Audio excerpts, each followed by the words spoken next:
Il fut un temps en France où les mères portaient l'autorité tranquille du foyer sans jamais avoir besoin d'élever la voix. Où l'amour ne s'exprimait pas à travers des réassurances infinies, mais à travers des routines, des attentes, et une croyance profonde que les enfants étaient bien plus capables qu'on ne le pense aujourd'hui. Nos mères ne se considéraient pas comme strictes ou froides. Elles ne pensaient certainement pas faire quoi que ce soit d'inhabituel. Elles élevaient simplement leurs enfants de la manière dont elles avaient été élevées elles-mêmes. Façonnées par l'après-guerre, les budgets serrés, les cours d'immeubles partagés, et la compréhension que la résilience ne s'enseignait pas avec des mots, mais se construisait à travers l'expérience quotidienne. En regardant en arrière aujourd'hui, beaucoup de choses qu'elles faisaient provoqueraient une véritable indignation. Des réunions d'école, des appels inquiets. Mais ces mêmes actions ont aussi créé des générations qui parlent encore de leur mère avec un immense respect, de l'affection et de la gratitude. Alors, jetons un regard tendre sur les choses que les mères françaises faisaient autrefois comme une évidence. Non pas pour les juger selon les standards modernes, mais pour comprendre le monde pour lequel elles préparaient leurs enfants. Numéro 1. Vous mettre dehors toute la journée, quel que soit le temps. Les mères françaises avaient une capacité presque magique à résoudre l'ennui avec une instruction simple. Va jouer dehors. Peu importait si le ciel était gris, si le trottoir était humide, ou si le vent portait ce froid reconnaissable qui s'infiltrait directement à travers votre pull.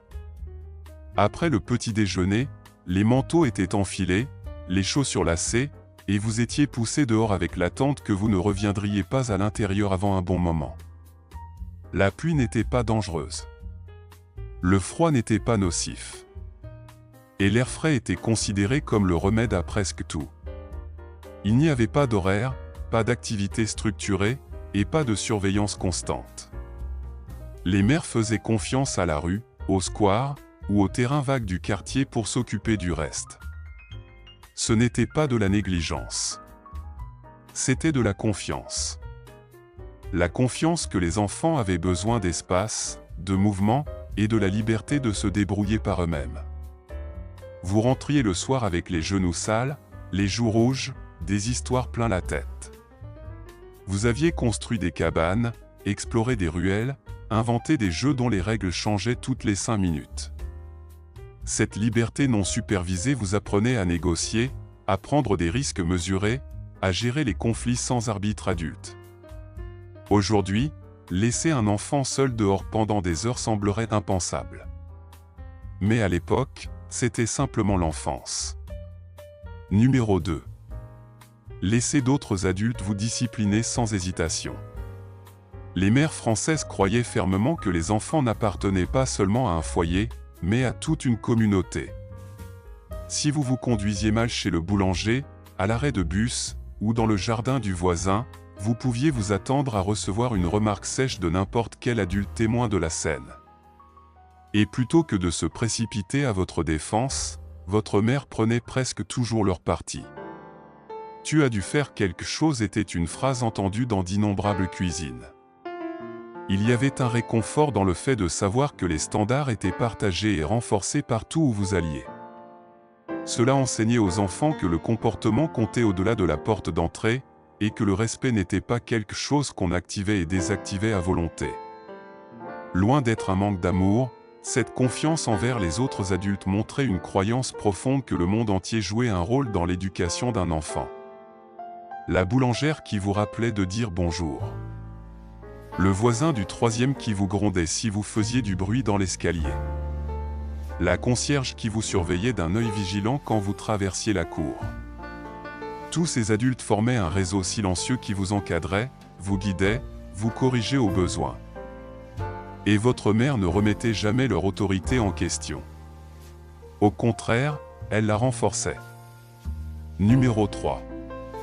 Vous laissez seul bien plus jeune que ce qui semble acceptable aujourd'hui. Les mères françaises faisaient confiance aux enfants avec une indépendance à des âges qui semblent maintenant stupéfiants. Être laissé seul après l'école, surveiller les frères et sœurs plus jeunes pendant un moment, ou gérer la clé de la maison soi-même n'était pas vu comme risqué, mais comme responsable. Les mères ne planaient pas avec des instructions constantes. Elles vous montraient une fois, s'attendaient à ce que vous vous souveniez, et vous faisaient confiance pour gérer. La maison n'était pas enveloppée de dispositifs de sécurité, et les numéros d'urgence étaient mémorisés plutôt que programmés dans des téléphones. Cette indépendance précoce n'était pas une question de commodité, mais d'enseignement de l'autonomie. Vous rentriez de l'école avec votre propre clé attachée autour du cou ou cachée dans votre cartable. Vous saviez comment allumer le gaz pour vous réchauffer du lait. Vous saviez qu'il ne fallait ouvrir la porte à personne. Vous saviez où était le numéro de téléphone de la voisine en cas d'urgence. Ces petites responsabilités vous faisaient grandir. Elles envoyaient un message clair. Tu es capable. On te fait confiance. Et tu dois être à la hauteur. Numéro 4. Vous nourrir avec ce qu'il y avait sans alternative. Les repas sous l'autorité des mères françaises suivaient une règle simple. On mange ce qui est servi. Il n'y avait pas de repas séparés, pas de négociations, et pas de snack de secours qui attendaient au cas où. Les assiettes étaient posées sur la table et c'était tout. Vous appreniez rapidement que la faim n'était pas un outil de négociation et que refuser le dîner signifiait se passer de manger. Ce n'était pas de la cruauté. C'était de la praticité. La nourriture coûtait de l'argent. Le gaspillage était impensable. Et les enfants étaient censés apprécier ce qu'ils avaient. Le pot-au-feu du jeudi, les lentilles du vendredi, le rôti du dimanche.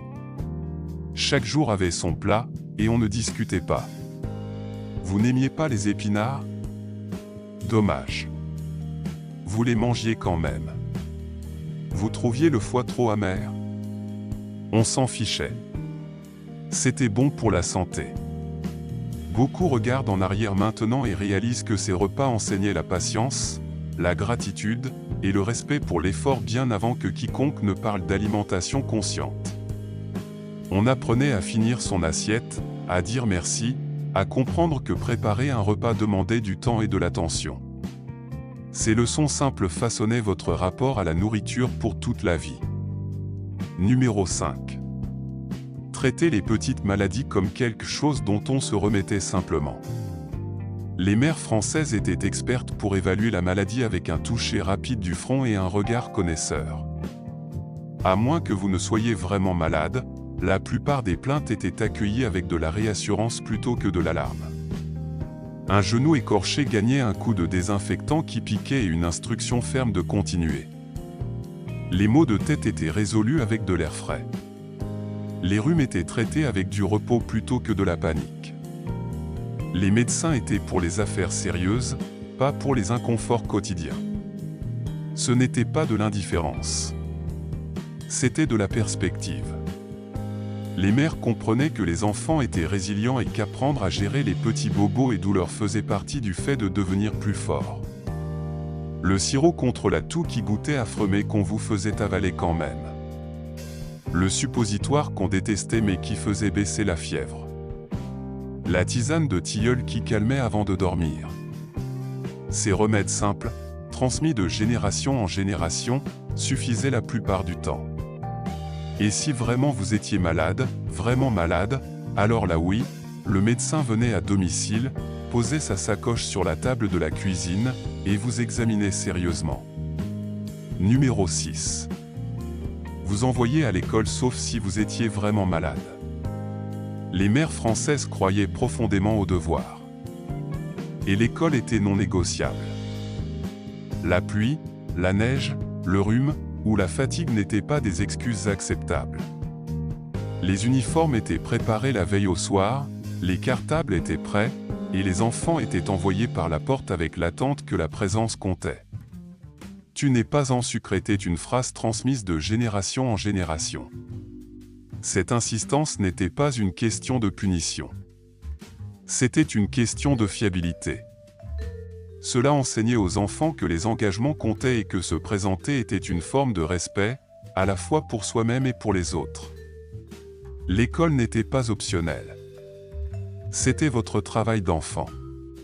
Comme votre père avait son travail à l'usine ou au bureau, comme votre mère avait son travail à la maison, vous aviez le vôtre.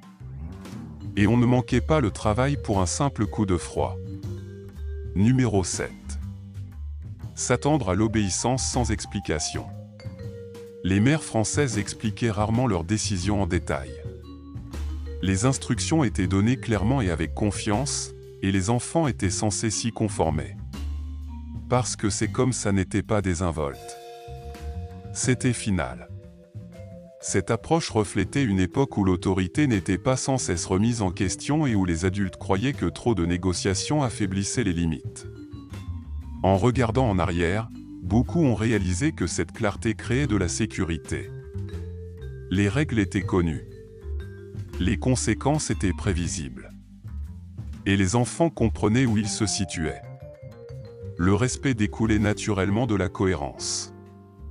Vous saviez ce qu'on attendait de vous.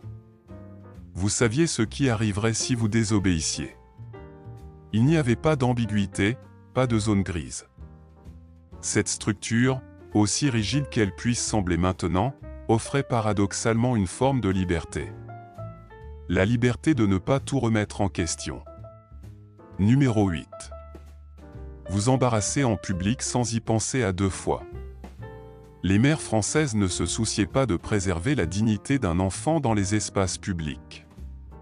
Un mauvais comportement dans les magasins, dans le bus, ou dans les files d'attente était traité rapidement et visiblement. Un regard perçant, un mot sévère, ou une prise ferme du bras communiquaient tout ce qui était nécessaire. Il n'y avait pas de discussion discrète ou de suivi privé. La correction se faisait sur le moment.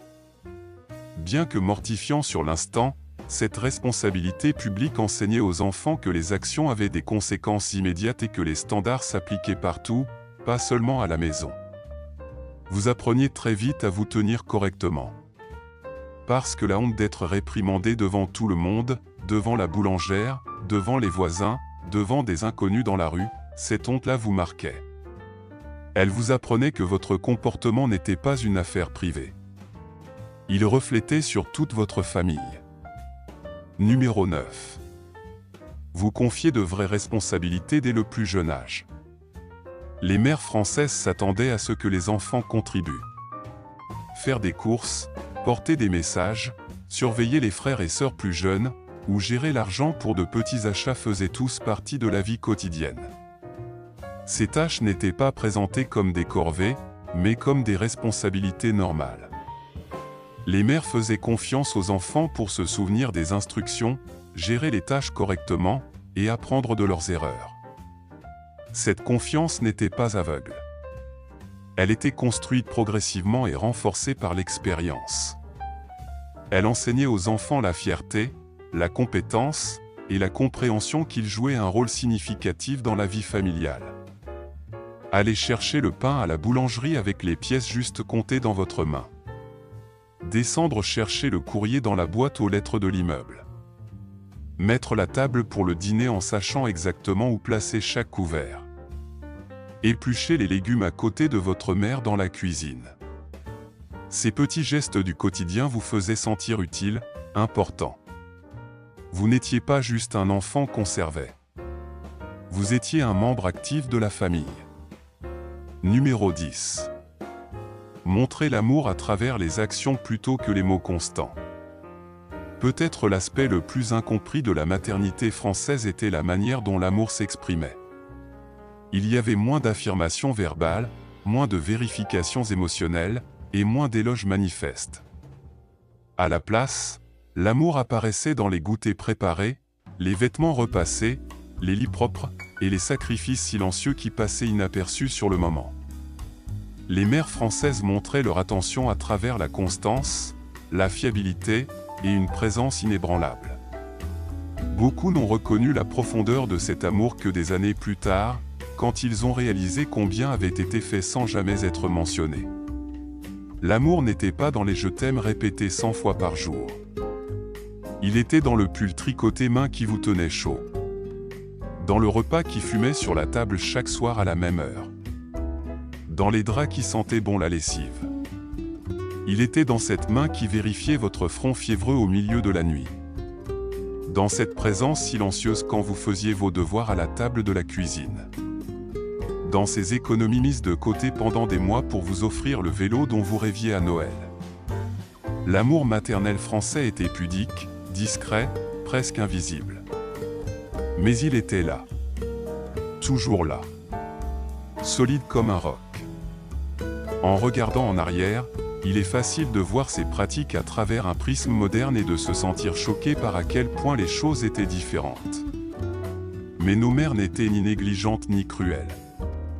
Elles étaient façonnées par leur époque, leurs circonstances, et une croyance que les enfants avaient besoin de force autant que de confort. Elles ont élevé des générations qui parlent encore d'elles avec une affection profonde, de la gratitude et du respect. Le monde a changé. Les attentes ont évolué et la parentalité a changé. Mais l'influence tranquille de ces mères reste tissée dans le tissu de la vie française. Ces mères qui ne se plaignaient jamais. Qui se levaient avant tout le monde et se couchaient après tout le monde. Qui faisaient des miracles avec 3 fois rien. Qui tenait la maison d'une main de fer dans un gant de velours. Elle ne parlait pas de charge mentale. Elle la portait, simplement. Elle ne parlait pas d'épuisement maternel. Elle continuait, jour après jour. Elle ne demandait pas de reconnaissance. Elle faisait ce qui devait être fait, parce que c'était comme ça. Parce qu'on ne se posait pas de questions. Parce que c'était leur rôle, leur devoir, leur vie. Aujourd'hui, nous avons appris à mieux équilibrer. À mieux partager les tâches. À mieux exprimer nos émotions.